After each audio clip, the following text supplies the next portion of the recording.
Bonjour, Pierre de Volomonier, j'habite Cresse. Je suis interpellé par les problématiques de mobilité. À l'heure actuelle, les différentes routes sont totalement saturées. Le petit chemin qui vient de Satonès est saturé en permanence. Je le sais, je le prends tous les jours pour aller au travail et pour revenir du travail. Vous nous avez dit qu'il y aurait un site de tramway ou d'autres. Je suis désolé pour vous, mais c'est faux. Il suffit de voir la ligne 5 du tramway qui est promise depuis maintenant une bonne dizaine d'années par notre ancien président, qui n'est toujours pas sorti de terre. Donc mon sentiment, je ne suis pas un spécialiste, je ne suis pas un urbaniste, c'est qu'on est en train de créer des logements, une activité, sans aucune réflexion de mobilité, et ensuite on va recréer encore des embouteillages, parce qu'en fait, il y aura, alors qu'on a une gare au Crest, mais qui ne sera pas un pôle de mobilité, et le Sablassou, on en parle, je suis désolé aussi, c'est dans les projets de la métropole, mais c'est pas prêt de sortir. C'est ça la réalité à l'heure actuelle. C'est comme les lignes entre Sablassou et Millénaire, c'est des projets, on en a beaucoup parlé, mais c'est pas vrai, ça ne sort pas, et ça ne sortira pas, pour plein de raisons.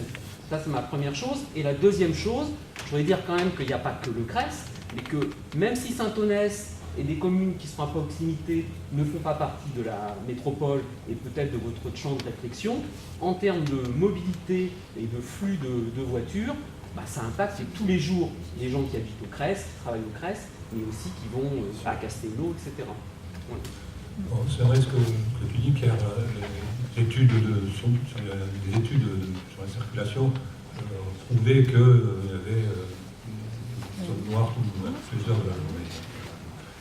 Alors, parlant de transport en commun, le nouveau SCOT prévoit le passage d'un bus à haute qualité de service sur la nationale, sur la RD 613.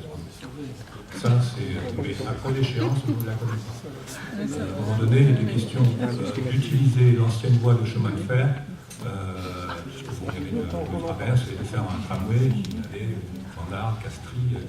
Et ça, je crois que ce projet a été abandonné à cause de son coût. Donc aujourd'hui, dans toutes les grandes villes françaises, on abandonne le tramway pour faire des bus à haute qualité de service avec des cadencements. Voilà ce que c'est aujourd'hui. Après, sur les voies routières, je n'ai aucune visibilité aujourd'hui. Je ne peux pas vous dire à quelle échéance. Forcément, il va falloir élargir, il va falloir créer notamment cette liaison sur l'autoroute.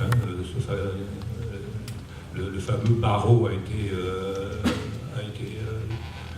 décidé il y a quelques temps, ça a mis des années, parce que le département et la métropole n'arrivaient pas à se mettre d'accord.